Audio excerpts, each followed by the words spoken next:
morning, everyone. Thanks for joining me on today's live chat. Sorry for that little bit of a delay there, but we are ready to go right now. There's still plenty of time to get those questions answered for today's live chat. Send them to DOC_questions. Remember, I'll only read your question, never your name. So keep those questions coming. Additionally, these live chats will be each Tuesday every second Tuesday of every month. Usually we're going to do these at 11 o'clock. Today we're going to do these at 10 o'clock, but usually we're going to do them at 11 o'clock. And if you ever miss any of these live chats, I'm always going to put the recording on the front page of DocNet under Executive Director Live Chats. Good morning, Mr. Stansel. It's nice to see you. You have a big group of your executive team, and we have a big group of questions this morning. Do you want to introduce your team here this morning? Good morning, Rebecca. How are you doing? Good morning, everyone. Once again, I apologize for the delay. Had some things running over. So I think what we'll do real quick is we'll have the exec team go around and introduce themselves because we have some new members on that you all may not have seen or may not know. So I'll start with Lacey. So Lacey, if you can go ahead and unmute and introduce yourself. Sure. Hi, I'm Lacey Monday. I'm the Director of Clinical and Correctional Services. Glad to be here. Thanks, Lacey. I'm looking to see who else is on there that you might not know. I think everyone knows Scott. I don't think there's anybody else that is new. And if you are, please feel free to jump in. So we'll go ahead and get started. We have a lot of information that we want to try to get across today. So the first thing, I have a couple questions that I'll answer after I do my general kind of comments. So as we are moving into getting closer to the legislative session, the session has kind of already started for us. You've heard us talk a lot about the budget process, and we've given out dates of when it's going to start. Well, it's already started for us, and we've submitted a lot of information to the Gov's office, to OSPB, and we actually have our JBC hearing on this Thursday. I think it starts at 9 or 9:30, and I encourage you all to listen in, because this is the time where you get to hear the questions that the JBC asks us and our response to those questions. Just keep in mind, this is kind of the second round of the budget process for us, because we've already gone through this process through OSPB and the Gov's office, and now this is what's moving forward to JBC. So I just wanted to throw that out there. That's like the biggest updates that we have going on right now. Is there's just a lot of effort, a lot of work being put into getting through JBC, because this is the piece that will help establish the budget for the entire next year. So that is the general comments, because I don't want to take too much time. I have a couple questions that were submitted. The first one is there any way to have information shared from the live chats in the form of a summary or occasional email updates? Like Rebecca said, I know we post the actual live chat online, so you can go in and see it. I have never thought about doing a summary or an email updates as far as what came out of the live chats. I'm not saying we can't. I'm just saying it's not something I've ever thought about. So I'll kick that around with the exec team and see. But I would encourage you all, if you miss it and you really want to hear what's said instead of what someone else's summary of what was said, try to log into the actual live chat. The next question is, has the department considered a proactive media strategy, i.e. pitching stories about programs that are happening? There is really great things that are happening that are improving outcomes for our population, but we don't talk about them. I think many within our own department don't even know about some of these efforts. This approach might improve the general public's opinion about the DOC, staff morale, and improve staff recruitment efforts. I think that's a great idea. There's always a delicate dance that we in corrections feel have to do with the media. And the reason I say that is because we could do a 2-hour-long interview with the media, and they may print 15 seconds of that interview, and they're only going to print what they see as important. So there again, I'm not saying that this can't happen, but that's always one of the things that we have to take into consideration when we're doing it. I agree with whoever wrote this. There are great things going on that I would love for the public to know, and we are going to have to do a better job of getting that information out there. So the other thing that ties into this one is we're doing so most of you know Annie Skinner used to be our PIO, and Annie's been gone now for a little while, and Alondra's been covering for that position. We actually have the PIO interviews starting tomorrow. So hopefully shortly after that, we'll make a selection. And then once we make that selection, because we've been talking about building up the PIO department for department, because we need to get more involved in social media. We need to get more involved in, like you said, doing positive stories and not just being reactionary to stories that come to us. We need to start taking stories to the public. So the answer to that question is, it is something we've been thinking about. It is something that once we get a full-time PIO in, that we will definitely start moving toward. So thank you for that question. I think those are all the questions for me. So Rebecca, I will kick it back to you, and I will talk to you guys soon after we get done with all the questions. Great. I think we'll kick it off with parole. Let's start with parole. Why is parole capped at 10 beds in Denver? This was enacted during COVID when no backlog movement was being made to DOC. Isn't it time to fix the relationship with the Denver Metro jails and the respective sheriffs and not have to pick the worst 10 to put in jail? Good morning, everyone. I think I fit the category of new as well. I'm Dave Woolscriver, the Director of Parole. I started on November 1st. So this is an issue that is of utmost importance to myself and ED Stansel. So we are planning on meeting with problematic jails, most prominently Denver, to increase a dialogue with them to ask them respectfully to increase the cap, because honestly 10 beds in a city the size of Denver and with the parole population we have is just untenable. Every week having to make a determination as to which individuals are going to be released back to supervision that we've issued a warrant on. So this is an item that is of utmost importance to myself and Andre. So we are aggressively pursuing that with areas of the state where sheriff's departments have imposed caps that we believe need to be revisited. Thank you so much. Here's another question for you. Can we please get clarification on why parole is being pulled from prisons at the end of December when there are still staff shortage issues and the prisons sometimes still go below minimum staffing? So I'm going to rely on a response from our colleagues from prison operations and just indicate the information that they've provided. And based upon increasing staffing levels and shift adjustments, overtime coverage was reevaluated by each facility, utilizing parole as weekend coverage. Lyman discontinued coverage in June of 2023, Sterling and CSP in December of 23. Parole will continue assisting coverage of hospital shifts in the Denver area and remains available should additional facility coverage be needed throughout the state. And as an executive team, we are incredibly thankful for the teamwork and coverage provided to date, and will continue to monitor and assess for needs. Thank you so much. Thank you for that question, or that question. Let's move on to HR. Michelle, you're here with HR. Let's answer this question. Why are we seeing so many job listings showing up as term limited positions? This is worrying for so many of us who would like to take on a new role but don't want to give up our retention rights. Thanks, Rebecca. Good morning, everybody. So let me give you a little background on term limited positions. Those are non-funded positions that have been approved to fill for a certain period of time, for example, 1 to 2 years, or they may be grant funded.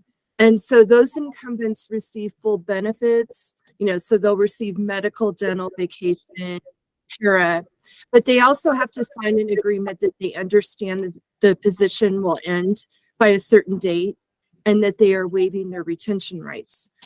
So during that time, the person can continue to pursue other opportunities, but so it not only helps filling our vacancies, but also it provides candidates an opportunity to work for DOC and then pursue promotional opportunities. Do you think we'll be seeing, oh, I'm sorry, go ahead. That was all I had, Rebecca. Oh, okay. I just wondered if we'll be seeing more and more of those positions.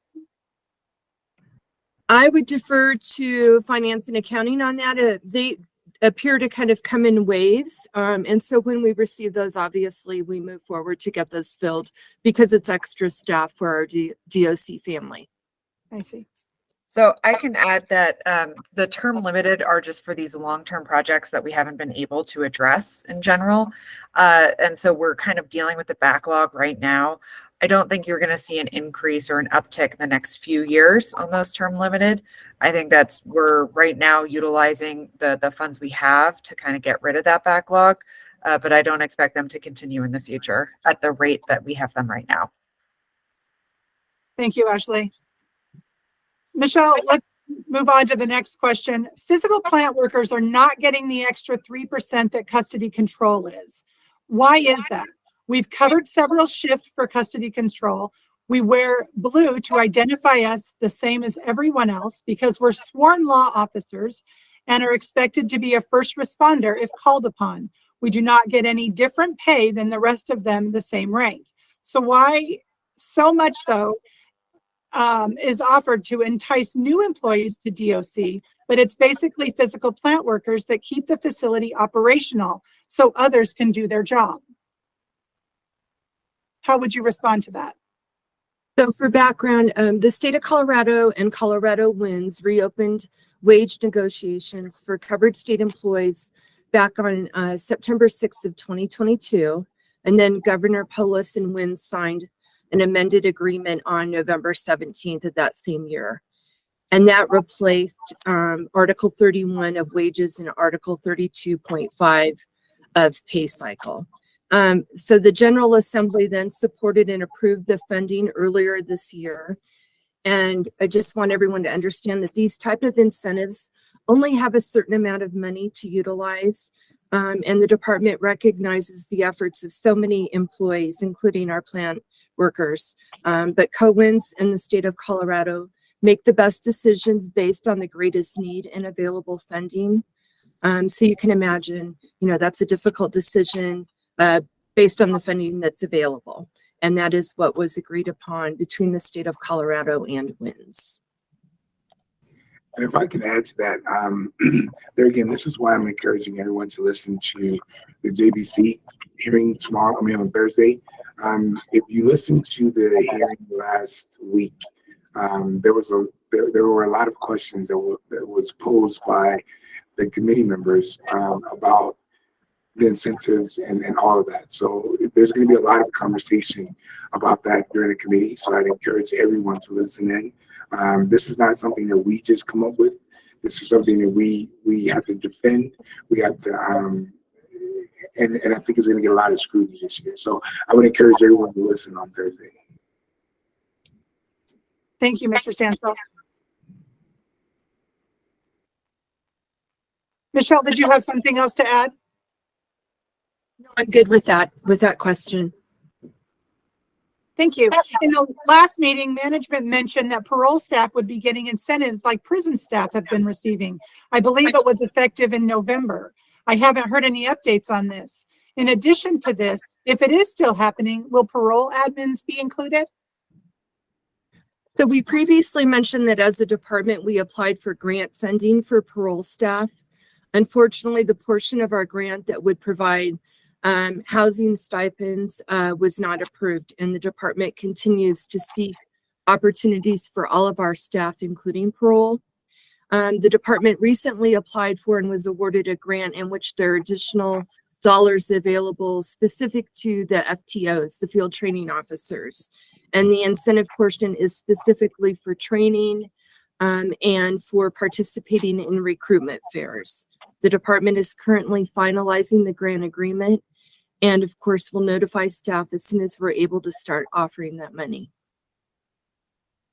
Thank you. Will staff be forced to take the new COVID vaccine and will risk losing their employment if they don't?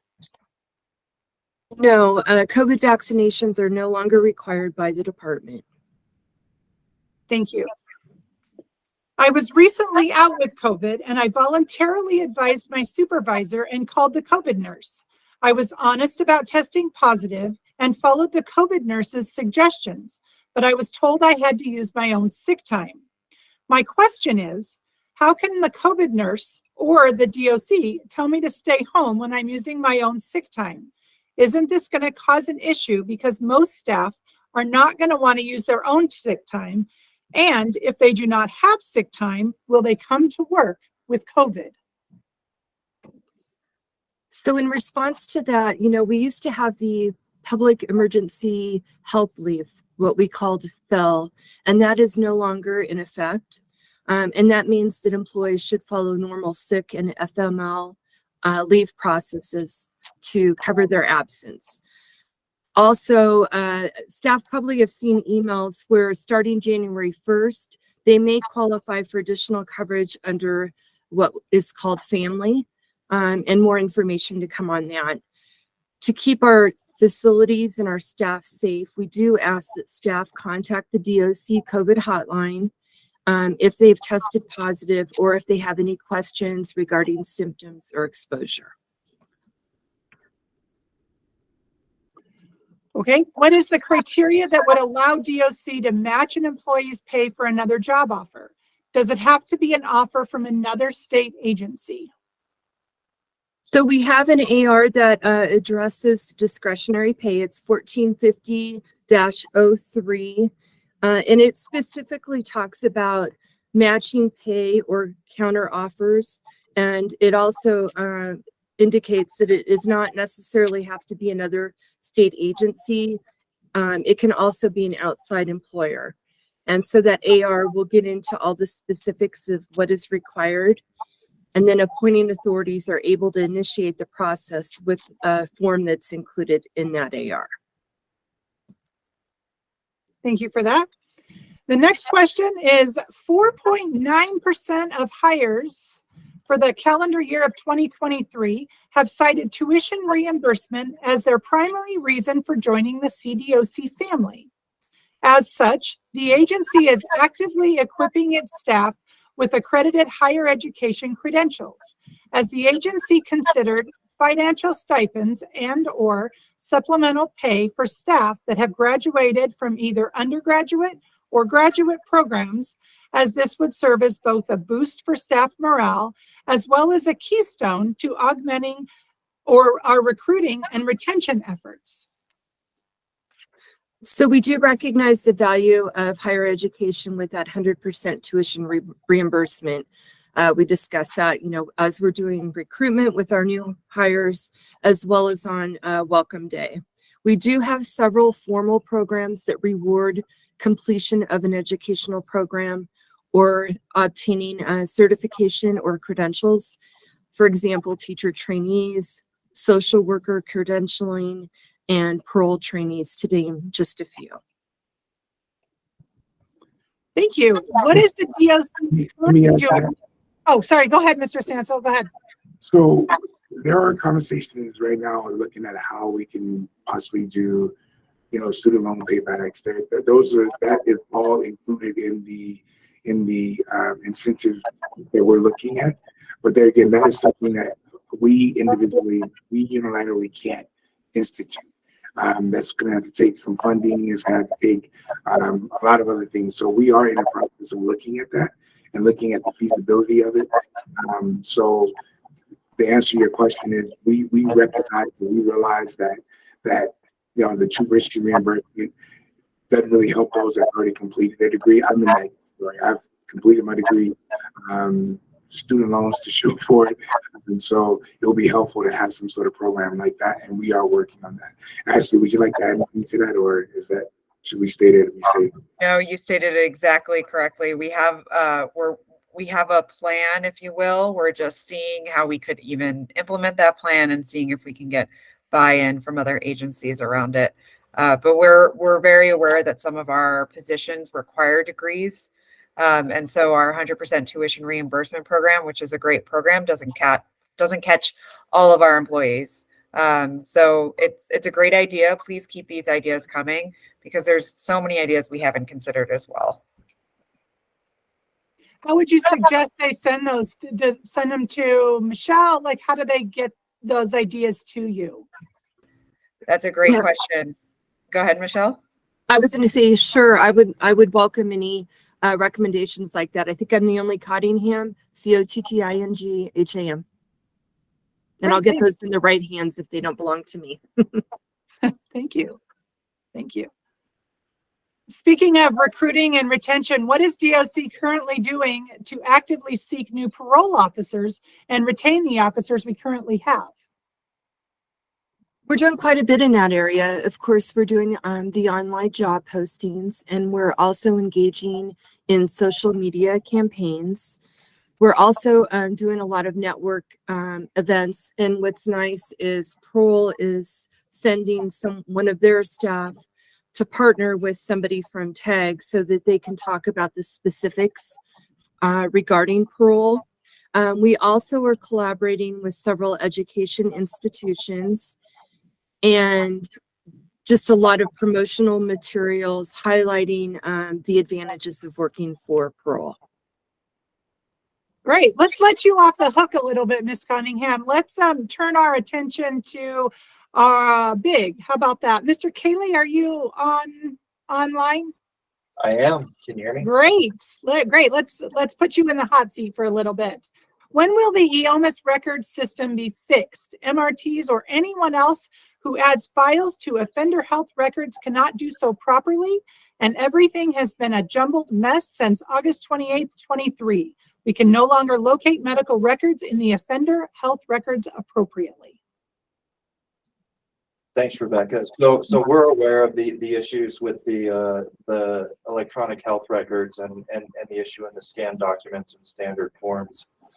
These tickets have been prioritized for the next build that's being delivered from Marquee for EOMIS. We're hopeful to have all of these issues resolved in the next few weeks. We're anticipating a build within the next week or two. And we understand how difficult this has been for users since the breaks in the system have happened. Thank you. This question was actually asked at a previous chat, and they wanted maybe you to expand a little bit on that. This question was, I asked if CWIS can be extended for parole and command post. EOMIS is not at all ready for the tools we need for the job. Everything takes us more time now because there are 5 more steps than before, which makes our job even more stressful. How do you respond to that? Thanks, Rebecca.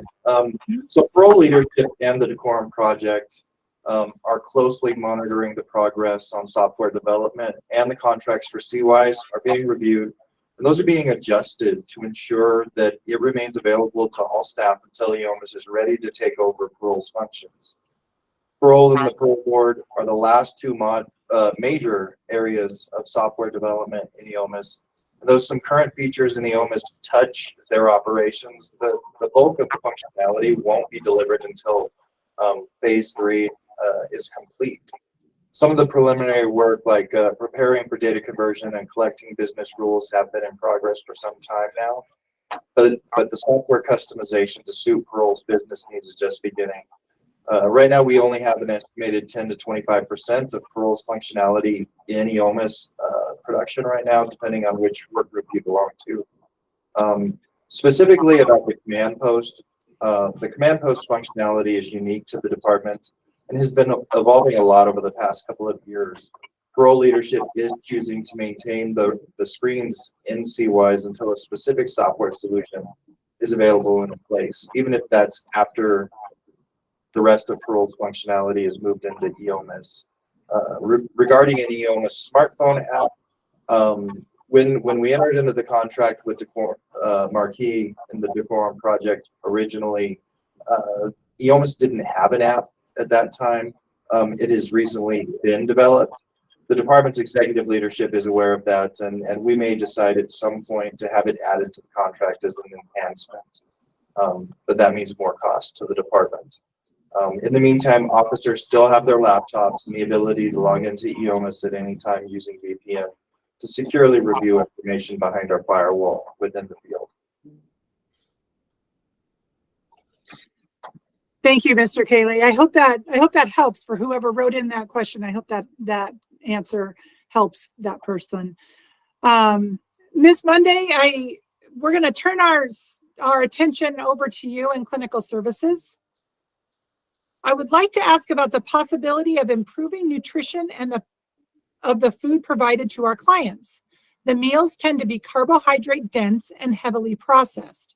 The alternative for our residents is to purchase food from the commissary, which is also heavily processed and has little nutritional value. Could the idea of salad bars be explored again? If cost is an issue, can we brainstorm ideas on how to grow it internally? Sure. So the menu is continually evaluated for other options and is analyzed by our registered dietitians. And each summer and fall, we purchase from local farmers to use the products on the menu, but we have to freeze some of these items so we can use them throughout the year. We have tried in the past to grow items internally, but we haven't been able to produce enough to use on the menu, but we're currently using a menu committee that is looking at other options. Great. And if people have other ideas, maybe this author has some ideas. How would do we have registered dietitians that you would suggest they email, or would you like them to email you directly? How would somebody, maybe this author, get a hold of someone? Yeah, they can email me and then I'll get them where they need to go. Great. Perfect. Thank you. Let's turn our attention to prison ops. Let's put them in the hot seats. We are hearing of drugs and drug paraphernalia in so many reportables these days, and it's apparent that drug use is on the rise. With items like spice getting harder and harder to detect when being introduced, are there any plans to stiffen disciplinary sanctions for drug use among the offender population in CDOC? So this is Steve Owens, and Scott and I will answer that question. Melissa Smith, our director of prisons, couldn't be here today. That question sounds like somebody has something specific in mind. So let me just say, if somebody has a suggestion about something that we're not doing disciplinary-wise regarding drug use, send it to Steve Owens or send it to Scott Doffenbach as a suggestion. From our side, as deputy directors of prison operations, we see all the times that the IG, visiting staff, staff who are doing cell searches find drugs, and there's accountability way up to criminal charges. I'd just like to add too that we also note that historically there are people that think that we'll curb addiction behaviors or substance abuse issues with harsher sanctions, and that really isn't the case and hasn't proven out to be something that effectively changes behavior, especially in the issue that's this big and societal. It's not just an issue of VOC, it's an issue of parole and then the community and county jails. I know it's been brought up by folks in the past, the MAP programs. And the MAP programs are one of the programs that's specifically designed to address substance abuse behaviors. And the address of substance abuse behaviors is not something that is quick and easy, it's something that is complex and slow and takes time. And to evaluate those programs is something that is going to take a lot of time and a lot of review. But again, if somebody has a specific suggestion regarding something more harsh or more disciplinary regarding drugs, we'll look at it. Okay, thank you. Many of us have seen the old Scared Straight or have heard about Scared Straight, the old, I think it was a TV show. This question has to do with that. Will the department ever bring high school students coming to talk with offenders similar to the old Scared Straight? I think Scared Straight was best as a TV show and not as a program. So that harsh and confrontational kind of programming appeals to some people, but statistically it is not proven to be really effective in curbing criminal behavior for people in the future. The other example I would use boot camps. Boot camps were very popular for a long time, but long term, there are much fewer boot camps because they didn't prove to be really effective. There are some programs with interpersonal interactions more peer-related or mentor-related that are effective, and we try to concentrate on those kinds of programs. Scott, and The Scared Straight program varies depending on the specific program the individuals are implemented, and due to that, the department is not currently looking at offering the program. Okay, thank you. Speaking of high school students, with now hiring 18-year-olds, does the department ever think about allowing high school students to do a day at the facility to see what a possible career looks like? So a couple things about that real quick. In a time where we do have a lot of staffing challenges, I think there's issues with having staff available to bring anybody into the facility for an entire day.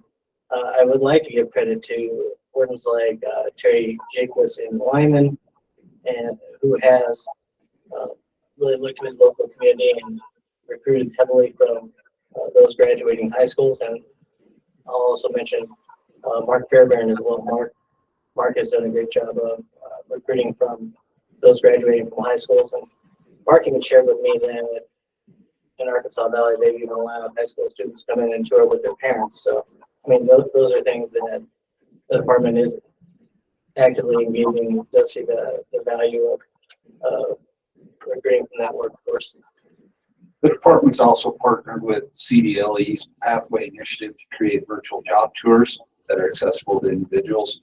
The tours aim to foster ongoing dialogue led by DOC staff, ensuring job seekers and students see a smooth transition for various support programs, education, training opportunities, and work-based experiences. This comprehensive virtual approach helps individuals gain insight and training opportunities of DOC. Thanks, guys. Let's talk to Danny Lake in the IG's office for a minute. What is the chance of expanding the canine program to include more dogs that track and can be used for facility disruption and for cell operations? Also, adding more drug dogs to conduct more searches for illicit drugs and cell phones in the facility with parole. Okay. Hello, everyone. Hope everyone have a safe and happy holiday season. I'm going to break this question down, Rebecca. Start with, what is the chance of expanding the K9 program? At this point in time, a lot has to do with funding. However, the K9 has only been back since approximately a year, 12 of 2022. So we don't have enough statistical data or information to warrant getting any other dogs.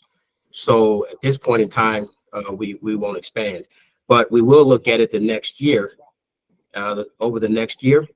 And at that point, the same time next year, I will be able to have a better answer on if we expand or not expand or whatever we choose to do at that point in time. Include more dogs that track and can be used for facility disruption or forced sale operations. Well, unfortunately, the facility does a great job with sort and things like that. They have a plan in place to handle that. So at this point in time, there won't be anything as it relates to forced sale for canines or for facilities disruptions. They can handle that pretty well. Adding more drug dogs to conduct more searches for illicit drugs and cell phones. What we can do here is, unfortunately, we have an opportunity to partner with our outside law enforcement agencies that have those particular dogs already and trained, and we can do MOUs with them or get their assistance to help us with the cell phones. In the facilities and with parole, if they need any assistance with us, parole is part of DOC. We're all one and the same. So if they need assistance, all they have to do is reach out to the chiefs, myself, conduct the operations plan, and we'll review to see how what's the best way of utilizing or deploying our current canines. The last 3 years, as it relates to drugs, we already know that drugs is our main issue in prison, and we would do everything to try to prevent them from coming in. So we're in the process, once again, of moving resources around for our impact team that would help prevent drugs from coming into the facility. The last 3 years with COVID, we weren't allowed to do a lot of interdiction. Unfortunately, now we're going to ramp up interdictions so that will help prevent drugs from getting in. And every facility investigator will be responsible to assist in that. And also we will utilize our current canines as part of to assist impact as well. And there's more information on that will be coming. But if anyone has suggestions on what we can do or any ideas, please don't hesitate to send an email to myself or Deputy IG Scott Smith or the chief of the region or your facility investigator for ideas. But the next year we will be able to get data and statistical data to make a great decision so that I can submit a proposal to the executive staff at that point in time. That's all I have. Thank you. Okay. Thanks, Mr. Lake. Appreciate it. We have so many questions coming into the inbox. Let's head to the inbox and see what's over there. Ms. Cunningham, you seem to be back in the hot seat. Here's another one for you. Why is there a shift in the standard 10% raise for promotions, as there has been a standard practice for at least the past 24 years that I've been in DOC? I'm not understanding how a 3% raise to a CO4 to run a facility can be considered fair pay, as I am now making even what the median pay range is. It again seems like if you have remained with DOC for a long period, you are just left out of the compensation raise that others have received and not put in 24 years with the department. So let me first say, most of these are on a case-by-case basis. So if an individual has a question regarding their particular situation, they can always reach out. But to answer the question broadly, we look at similarly situated employees, and that way we're not causing pay disparity or compression issues. So we really have to look at those individually. I have read that to be eligible for a step raise, a staff member's base salary must be below the minimum salary for the step. So my question is, what is the reasoning behind this? I feel this would create many issues due to sufficient staff not receiving raises. That is what was agreed and negotiated on, is that if the pay plan, if the person is lower than the minimum, then they would go to the minimum. I want to make sure I'm understanding that individual's question. So again, they can reach out, but I would remind everybody that on the DPA website is a step calculator, and it is DPA that will be sending out the notices by March 31st of the proposed step. So, you can get a lot of information there, but don't hesitate to reach out if it's something that we can look at in HR. Ms. Clark? I just want to add something to that. So yeah, the step plan, it's if you're, it's a bit confusing, and maybe I'm also not quite understanding the question, but if you are already above where you would be placed on that step plan, let's say your years of service are only a few, but you are already in Q1 or Q2, of the step plan, you are still eligible for the across the board raise as well. And I just want to make that clear. So if the step plan doesn't affect you, the across the board raise probably will. Thank you for adding that, Ashley. Mr. Stansel, this might be a question for you. The infirmary at Territorial continues to have patients that stay for months awaiting admit to San Carlos, the dementia unit, or reassignment to other facilities. Also, more and more patients that are needing to complete 24-hour care, thereby occupying limited number of patient rooms. As more of our offenders age, the need for a DOC nursing home should seriously be considered. Has DOC considered using one of our existing facilities and making it a nursing home? Thank you for that question. I can tell you this has been a topic that we've been talking about, excuse me, for a while that the aging population is going to require specific needs and specific care. So we are exploring that. We haven't landed anywhere yet because there's so many things that have to go into consideration. We have to take into consideration, we have to take into consideration bed space, we have to take into consideration budget, we have to take into consideration the type of facility we would need. So there's a lot of things that would have to go into that. So the short answer to your question is yes, we are considering that. We are talking about that. Do we have a plan yet? No, but we're still working on it. So thank you for that question. Is Mitch Karsten still on the phone? I know he was traveling and kind of in and out. This would be a CI question.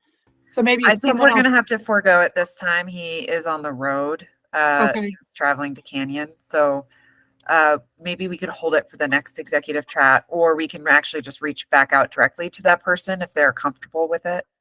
Okay. All right. I'll just hold on to it. Okay. So let's go to Danny Lake. What are the plans for addressing the drug problem at Sterling? We can no longer RFP, and regresses are difficult due to the bed space. Seems like it's so commonplace. It seems like it's so commonplace and it's the new norm. Both staff and offenders are alarmed at how much drug use goes on, especially at the minimum restricted yards. Staff and offenders are worried about safety. Okay, thank you. Great question. Once again, we will get with the investigators and we will start doing more interdictions. We will take any staff suggestions to help prevent drugs from coming into the facility. So we will also, unfortunately, when drugs get into the facility, the end user is just the user. So we will start going after suppliers of that drug, bringing drugs in. That will help curtail people trying to bring drugs in when they know that there's consequences like charges, jail, and things like that. So I will have the chief of that region, and we will get with the investigators in Sterling, and we will get with the leadership of Sterling, and we'll come up with a plan and see what we have to do to make staff safe. Thank you, Mr. Lake. Ms. Clark, this is a budget question. At Buena Vista, in the alcohol and drugs section, we're almost 4 positions short and have been for almost 2 years. If these are part of the JBC budget allocated to clinical, where is this money going? Almost $20,000 a month. I have been doing 3 people's jobs for almost 2 years, but since I'm on salary, I don't receive overtime pay and expected to get things done. This year, I was told I make too much money to get a raise because I have reached the max for this position, so $888 was added to my check as a one-time payout. Maybe we could reconsider salary caps and bonuses for the staff who are covering for the shortages to get things done and do not get overtime compensation. Thank you for reaching out, and I'd like to have more conversations with this person as well as with the clinical leadership. We're well aware of the clinical vacancies that are occurring right now. I think all of us want to get them filled.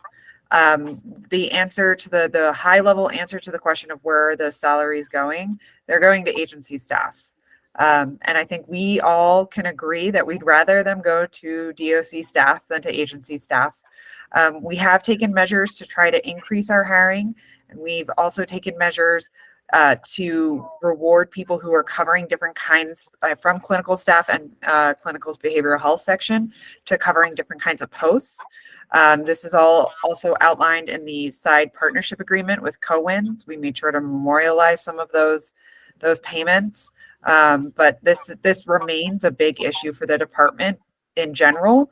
And we're very aware of our clinical vacancies. We're really trying to address them, both in attracting people and adequately compensating those who are covering multiple jobs. Thank you, Ms. Clark.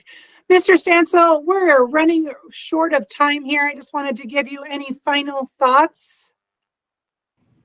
Thank you, Rebecca. And thank you for everyone that is logged in and joined this video conference today, and it's joined all of the video conferences.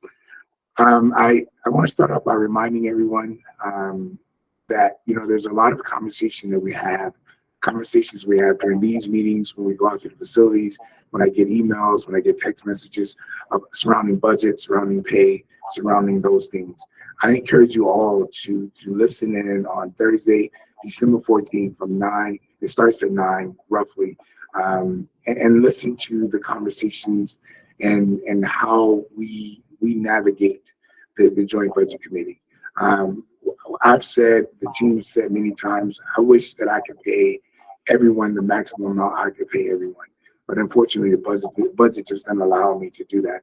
I'm hoping that when it's stepped, because I came from a facility and a department where we had steps, you knew what, I mean, if you were a GS7 step 3, you knew what a GS7 step 3 made, and all GS7 step 3s made that same amount. And it made life a lot simpler.